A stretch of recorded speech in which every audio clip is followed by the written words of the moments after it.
Ladies and gentlemen, please be seated. Ladies and gentlemen, please take your seats.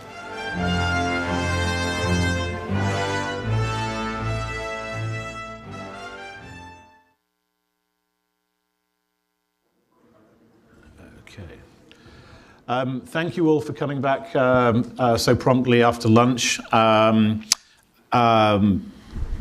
United States Space Force. It's my great pleasure to welcome General David Thompson, who's the Vice Chief of United States Space Force. And just before we get going, I was looking at your website and I was looking at a few articles surrounding United States Space Force, and I see the insignia, which, and people have noticed this, is if you look at, it says United States Space Force on the logo, juxtaposed with Starfleet Command. There's been a lot of talk that it looks suspiciously like life imitating art, that you somehow took your logo from Star Trek. I mean, what do you say to that? There is, yes, there is that discussion. I will tell you that we have confirmed historical evidence that we've used that insignia and that logo to represent advanced aerospace and space vehicles in the United States Air Force going all the way back to well before the 1960s.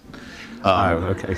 So I've got my proof that we had it first. But I will also say that, you know, some of the things that you never imagine you'll deal with in a military career, but the property owners of Star Trek, and I believe it's Columbia, forgive me if I'm not remembering, has been very helpful and very collaborative in the arrangements between what we use and what they use, and to protect their property as well as let us reflect our heritage. Well, I'm glad you have a good relationship with Star Trek, but what about Battlestar Galactica? Because your uniforms are known to be very similar to the uniforms in Battlestar Galactica. That's right. Some have seen the new uniforms. I think they're great. We have a design team that has worked on them for a while, and the guidance was they need to be military uniforms and have certainly a military look, but it was definitely a sci-fi fan that did it. Have an eye toward the future. And similarly, you're called Guardians, as in Guardians of the Galaxy. There's definitely a sci-fi movie theme. Yeah, and again, I will tell you that we have been known as Guardians of the High Frontier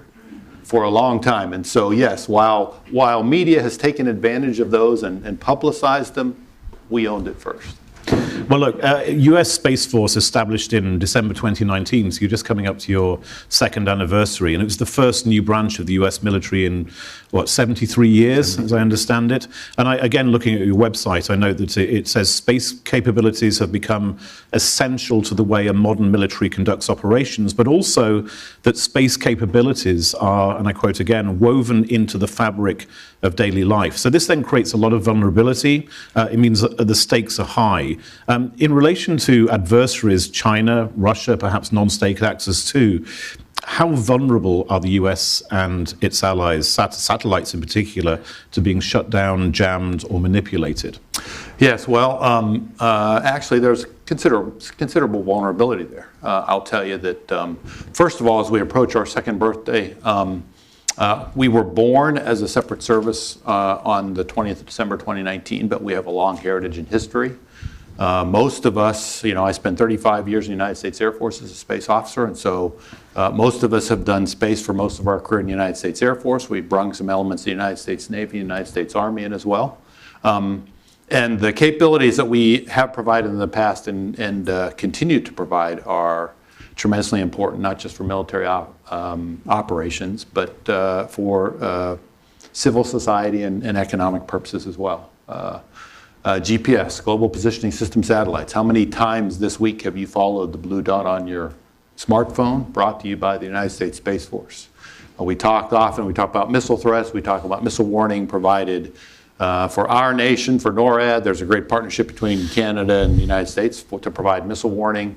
We share missile warning information with many allies and partners. Those are brought to you by a series of ground and space-based sensors operated by the United States Space Force. The ability to communicate around the world, anywhere, anytime. In the air, at sea, vast stretches of desert. Again, we're partners with many of our allied nations in military satellite communications program. That's the United States Space Force and has been for a long time. The problem is that we developed most of those capabilities. They're incredibly capable, they're incredibly sophisticated, but they were never designed to operate under the threats we see today, either physical attack in space. We haven't worried specifically or extensively about electronic attack or cyber attack, and now is the time. It's actually past time, and really that's the impetus for the creation of a separate service, not just focused on providing those capabilities, but ensuring those capabilities are there regardless of attack. For soldiers, sailors, airmen, Marines, and allies to ensure they have those capabilities that they rely on even under attack. Coming back to something you just said, that the satellites and the space-based systems were not designed with a view to an enemy trying to shoot them down, for example. It's not that hard to shoot down a satellite, is it? It's not for a capable nation. In fact, any nation that has the ability to engage in some form of ballistic missile defense has most of the key technologies required. In some ways, it's harder to attack a satellite. The missiles, you need more exquisite information in terms of targeting. You need more capable missiles. But in some ways, it's easier because the satellites are in predictable orbits and you can take time to make sure you know what the orbit is. And so really, frankly, any nation that has a relatively sophisticated ballistic missile defense already has the key technologies they need for anti-satellite weapons. I'll come to the question of shielding and protection in a moment, but a point that immediately comes to mind is that precisely because for the more sophisticated militaries of this world who also have satellites, it's not very difficult to shoot down a satellite. Doesn't the sort of mutually assured destruction defense come in the sense that, you know, if China suddenly decides to shoot down one of your satellites, you go, all right, we'll shoot down one of yours, and it just spirals out of control, and therefore it actually means that in the same way that deterrence worked in the Cold War, there's no point in even starting anything. Well, I think there's a whole lot of policy and strategic development work that needs to go into that, and strategic thinking. I would say in many ways the type of thinking that developed the theory of deterrence, especially strategic deterrence, during the Cold War.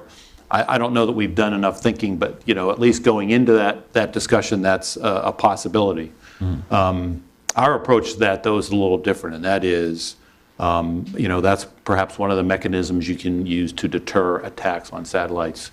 But our approach is because, first of all, because they are so incredibly important, because there are so few of them, they have tremendous capability. Our first approach is to look at new designs and field new systems and architectures that are less susceptible, less vulnerable, and attacking them in that manner is less productive, which generally means more of them, a larger number of them, and a larger network of capabilities that would require a whole bunch of weapons, a whole bunch of sophisticated capability to really generate an effect. I mean, I was joking about sci-fi earlier, but I mean, you know, some of this is difficult for people who are not experts in the subject to determine the distinction between what actually is possible and what really is a product of our sort of sci-fi-based imaginations on this kind of thing. I mean, are we also talking in terms of defense of satellites about satellites that carry anti-missile capabilities? So there are a tremendous number of ways to develop or to defend satellite systems, the capabilities they provide, and the satellites themselves. It starts with the desire and the ability to deter an attack in the first place because you don't believe you're going to be successful. It moves on to so many satellites that the attempts to attack them in certain ways are counterproductive because it takes too many sophisticated weapons and a sophisticated approach. You can prevent an attack on satellites from a whole host of domains. It doesn't require just the space domain. You know, we've got great capabilities in cyberspace. We've got great capabilities in the air, maritime capabilities, a whole suite of capabilities that might allow us to prevent an adversary who's, you know, also got ground and command and control and other things to deal with. And then finally, absolutely, you have to look at and consider maybe in the end game and near term, if you have to, are there ways and techniques with which to defend satellites? That's absolutely from space itself. And is that something that you guys and other branches of the military are actively considering developing anti-missile systems on satellites? We have got to look at all threats and the manner in which we might defend and protect ourselves from all threats. Talking about shooting down missiles is sort of the brutal and crude end of the spectrum, but what about jamming? I mean, how susceptible are satellites to jamming? Well, actually, they're very susceptible to jamming, and here's why. The primary way today that space systems are effective is they either collect information or provide connectivity, and they provide that data or that capability through the RF spectrum with a link back to the ground. Well, if you can communicate to a satellite through the RF spectrum electronically, then you can certainly jam it as well. And so the same mechanism by which you get data to the ground introduces the opportunity for somebody to jam the link and prevent you from using it. So what you need to do is think about things like how can you get that data down? How can you protect yourself? And there's techniques you can use to avoid jamming. There's things like the ability to shape beams so that you can avoid jammers. There's the ability to cross-network and mesh network satellite constellations so that you pass information around and you can bring it down and provide it outside of the view of the jammer. There are techniques on board the spacecraft that help to either overpower or avoid the technique. So there are absolutely, I think with all military domains and capabilities, when somebody creates a capability, there's always a counter capability to counter it. So jamming is a concern. Laser dazzlers of various systems are a concern, but we work on techniques, both systems, but also tactics and techniques to avoid or mitigate the effects of those things. We've been talking in broad terms about the technology. What about the nexus between technology and the grand geopolitical competition that we were talking about this morning with China? Where does China stand in the hierarchy of technological capability in relation to the United States right now? So I think it was Senator Rich who said, he had gone to China in 1983 and said we'll be fine, and is shocked by surprised at how quickly they've moved. They've moved incredibly quickly in space. In terms of their technology and capability, I would argue that we, both the United States and our close partners and allies, are still the best in the world in that technology. But they have come very close very quickly, and they are cycling their technology much quicker, at twice the rate we are. And so if this pace maintains for some period of time, they are likely to exceed us in terms of their capability. And they've created a full suite of capabilities. The things that we have done in the past, their version of GPS called BEIDOU, they've got sophisticated communications capabilities, and they now have over 200 intelligence, surveillance, reconnaissance satellites on orbit. So they intend to use space the way they have watched us use it for decades, in addition to fielding a whole suite of counter space weapons to deny us. So they have come a long way very quickly. They are close to being an equal, and if they continue at their pace, they could surpass us in the next several generations. You referred a second ago to the way China appears to be able to cycle the technology faster. In fact, you said twice as fast. Does that mean that, in layman's terms, that essentially once a new technology or new capability is developed in the laboratory or the factory or whatever, they are twice as fast as getting it up into space, if we're talking about space That's technology? Absolutely correct. They can actually manufacture the stuff and get it up there from the basis of an idea. Then why? Well, I would tell you because, this is personal opinion, I think a whole host of reasons. Part of it is, I'll say, the bureaucracy that we've built into our defense and acquisition enterprise, not just in space but in other areas, and that has slowed us down in many areas.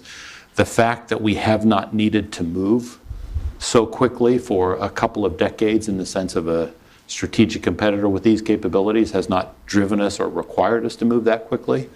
We've really adopted an extreme risk-averse posture in terms of developing and fielding these things because they are so incredibly expensive and claim so much of the national treasure. We talk about satellites in terms of $100 million and $1 billion. We've been very careful to make sure that we deliver effectively. And I think part of that has to be a recognition in this new strategic competition that we need to accelerate cycle times.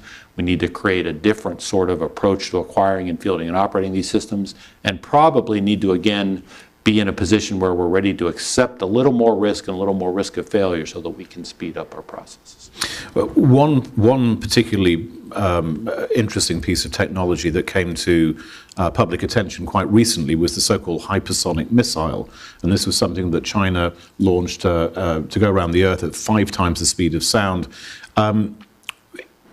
Does the United States have hypersonic missiles? So we are working on hypersonic programs in inside the Army, the Navy, and the Air Force, but we're not as advanced as the Chinese or the Russians in terms of hypersonic programs. But that's an extraordinary thing to say, that this is one of the cutting-edge pieces of technology. As I understood, if I was reading what General Hyten, the Vice Chair of the Joint Chiefs, said, that they, and I'm just quoting again, they look like first-use weapons. Well, isn't that a really bad thing to be in third place in? I will say we have a lot. We have catching up to do very quickly. The Chinese have had an incredibly aggressive hypersonic program for several years. And I agree with General Hyten. It's a very concerning development. I don't know if it's a first-use weapon. I will tell you it greatly complicates the strategic warning problem. Can you explain exactly why? And it does for a couple of reasons. And I'll try not to get too... I'm an engineer, and I'm going to try not to speak in engineering terms, but for years we've operated on the principle of reliable strategic warning of ballistic missile attack. Both us, it used to be the Soviet Union, it's now the Russians, it's the Chinese, the ability to detect and warn against attack. You can do that in battlefield sense, you can do it in a regional sense, and we've done it for years in an intercontinental sense. And the way that works is rockets have warheads on top of them, and at the end of the flight of a rocket, we detect the rocket launch from space, and when that rocket burns out, that warhead is on a ballistic trajectory. That means from that point on, it's only under the influence of gravity. And if you can detect that rocket, you know where it's coming from, you know the direction it's launched, you know the type of rocket it is, you can predict where that warhead's going to land. Right? And that's what we've used, all of us have used, as the principle for strategic warning for decades. What a hypersonic missile does is it changes that game entirely. And it, if I can, I'll use the example of a snowball fight, since we're here in Canada. So, but if you and I are in the middle of a snowball fight and I'm throwing a snowball at you, the instant that snowball leaves my hand, you have a sense of whether or not it's going to hit you, right? If it's coming your direction. If I throw it that way, I throw it that way, I throw it that way, you know pretty quickly, I don't have to worry, I'm not going to be hit by that snowball. Well, these hyperglide vehicles, I can now, if I apply it to a magic snowball, I can throw that snowball in this direction, I can throw it in that direction, I can throw it in this direction, and it will maneuver back and it'll hit you. In fact, it might even fly by you, turn around, come back and hit you in the back of the head. That's what a hyperglide vehicle does. Combine that with a fractional orbital bombardment system, and I'm going to throw the snowball that way, and it's going to go around the world, and it's going to come hit you in the back of the head. And so that's the kind of thing we're dealing with. That you no longer have that predictability, and so every launch of a certain type, regardless of where it's headed, first of all, now has the potential that it could be a threat. It could be an attack, and you don't know if you can't track that maneuvering weapon. And even if you can track that maneuvering weapon, you don't know until very late in the flight, because it's maneuvering the entire time, and you don't know until, you know, the set of potential targets reduces with time. But the warning time, first of all, at launch you're not sure whether it's an attack. And then as it maneuvers and increasingly looks like it might be attacked, you still don't know the target till the last minute, because it maneuvers all the way in. And so that changes the strategic warning game. Well, I mean, but it sounds to me as though two things. One, to repeat, China and Russia are ahead of the United States in that technology.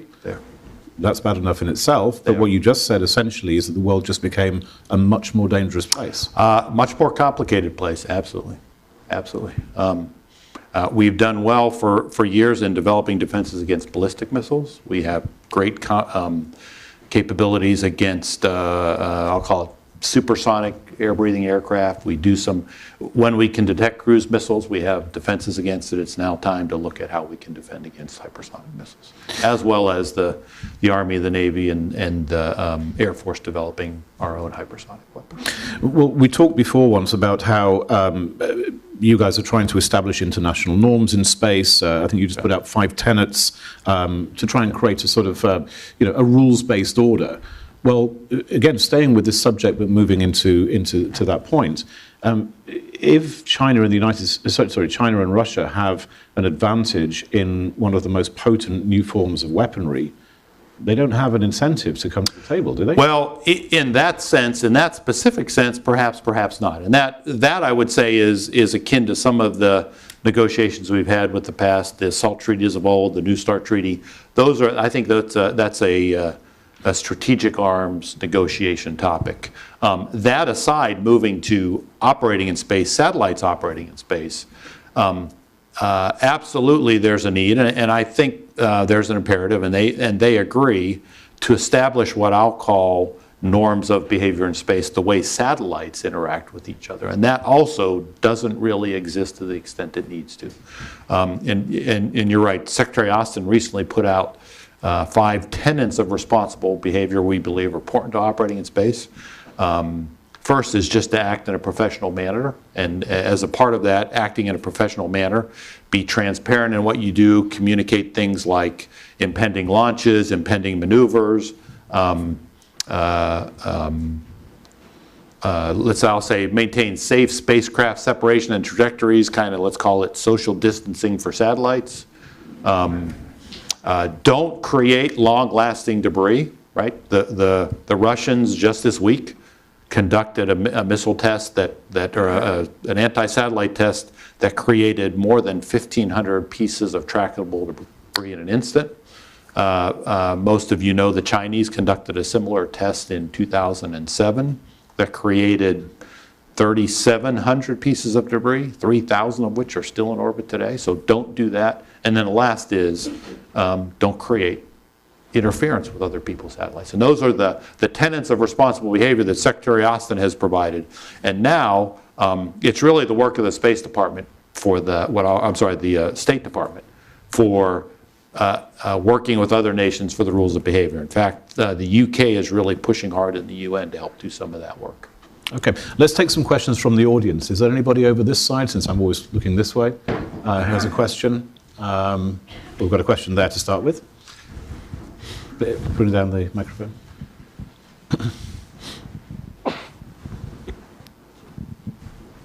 Nancy Southern, CEO, ATCO. I'm just wondering about the civilian space economy that is starting to really quite burgeon, and the clutter that many of the communication satellites and industry have put up there. And is it causing a problem for you in terms of the clutter? Is it causing a problem as a result of slow regulatory action in actually disciplining how much goes up at a given time? And if so, how do we combat that?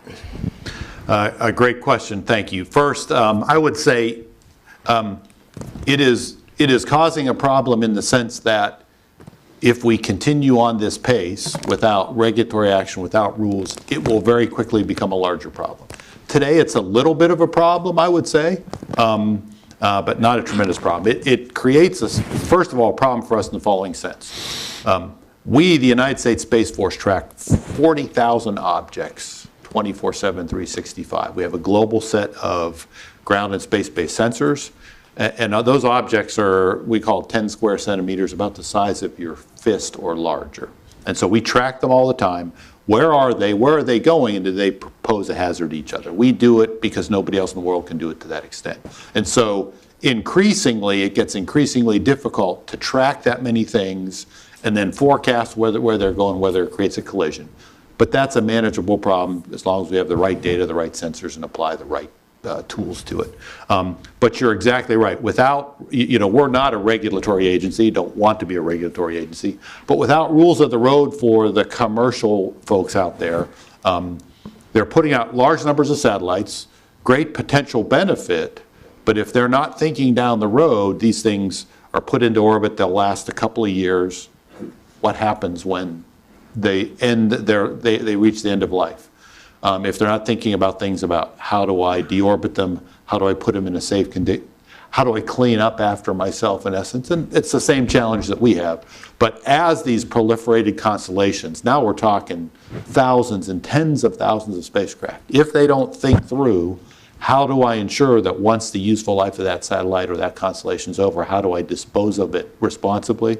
Then we're going to have this challenge very quickly as these things proliferate, literally. And I will tell you, there are commercial companies out there that are doing this in a responsible manner. There are others that I think we would hope would be maybe think about that more as they move forward. Okay. A question with the woman officer with her hand up over there.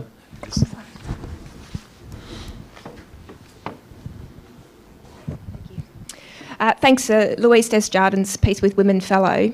We heard yesterday from Minister Anand the importance of the cultural change being undertaken in the Canadian forces at the moment.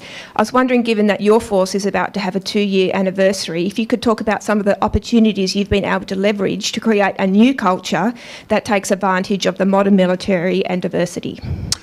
We do. Thanks very much. We do have an opportunity, and what I will tell you is, in some sense, we come into the game, like you said, while we're 2 years old, we come in with what we've had. But we have already done several things, and I'll talk about those. The first is, and the Air Force has been a great partner in this, because in the Space Force, we only really do 3 things. We develop and field satellites, we operate satellites, and then we do network operations and network defense associated with them. Personnel activities, recruiting, training, logistics, security, all of that is still provided by the Air Force.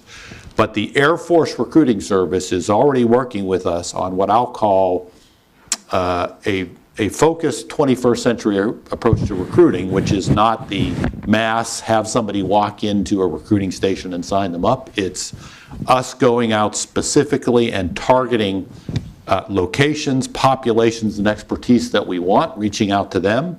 And that means we have the ability to shape our recruiting campaign to look like the nation that we serve. The second thing we've done is we're creating partnerships with specific universities to bring them to work together to bring in officers and leaders that have our specialties in mind. But also, part of that partnership includes the nation's #1 producer of African American engineers has a strong ROTC program as well. We're connected to a couple of women's colleges. We've got a university partnership program with 2 of the nation's best historically Hispanic serving universities. And so we're starting with recruiting to really shape the force to look like the nation we serve, as well as introducing those cultural ideas of the opportunity to really define what a guardian is and what it means, and try and walk the talk in that regard. So we do have that great opportunity, but it still is reshaping a lot of what we started with, but we recognize that as a key to success early on and into the future.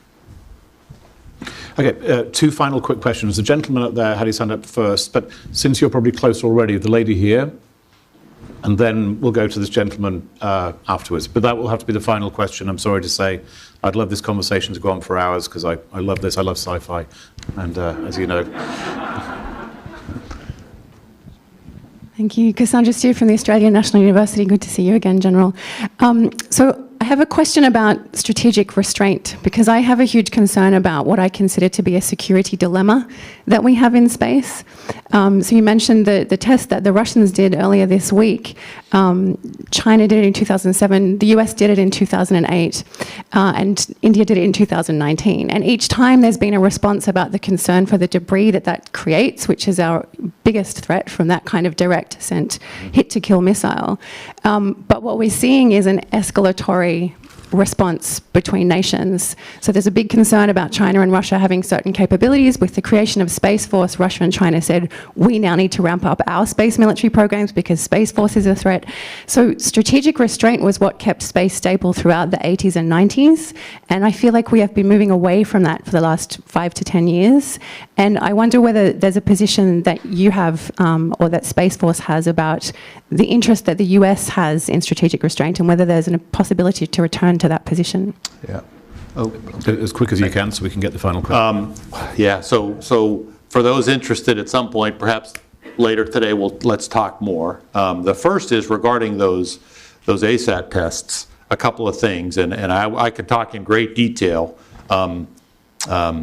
but the destruction of the dead NRO satellite in 2008 by the United States was not an anti-satellite test. It was to protect the population of the Earth against 1,000 pounds of frozen toxic gas inside a titanium container that was going to likely survive and pose a threat to population. It was a Rube Goldberg connection of systems to make sure that we could prevent that from happening. But the other thing I'll say about both that test and the Indian test and the Russian and Chinese test, our destruction of the NRO satellite and the Indian-Chinese test occurred at an altitude of about 270 kilometers. We created 173 pieces of debris, and with two weeks, every single piece of debris re-entered. The Indians created about 168 pieces of debris, and today 1 piece is on orbit. The Chinese conducted their test at about 800 kilometers, 60%, 3,000 pieces of trackable debris are still on orbit. The Russians at about 480 kilometers, those will be there for a while. Strategic restraint, I would say, absolutely a need to return, especially to that sort of thinking as we've had in the past. D.T. Thompson's opinion, I'm not speaking for anybody but me, our job is to provide capabilities to provide for the security of our nation, to provide options for our civilian and elected leadership, and advise them on whether they should be used, how they should use, and perhaps how we should in that sense. And so that's how I see my position. But I would certainly argue that I think, like you, the last thing I want to see is war that begins or extends to space. And I would certainly welcome an aspect of strategic stability that helps us do that. I'm very sorry to the gentleman up there, but we just don't have time. But if you go to the space dinner tonight, you'll be able to ask your question again to General Thompson. General Thompson, thank you very much. It was a fascinating discussion. Thank you.